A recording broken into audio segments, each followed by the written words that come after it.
Hej. Hej. Så det er mig igen, Mikkel.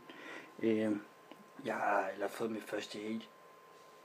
Og det er faktisk sur over. Der var en, der skrev, at min hår sidder grimt. Det bryder jeg mig faktisk ikke særlig meget om, fordi det ved jeg udmærket godt, det ikke gør. Det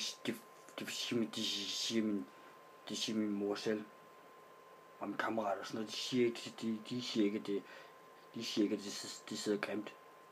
Så det tror jeg ikke på. Jeg tror det laver gøjl med mig.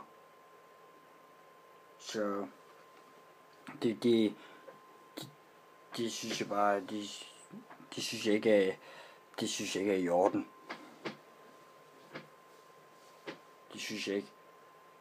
Jeg ser ikke mit hår anderledes bare på grund af, at du siger det er grimt.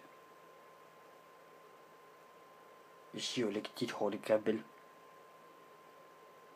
Og i stedet for at give mig sådan noget hate, så kan du skrive noget pænt om mig. Hej.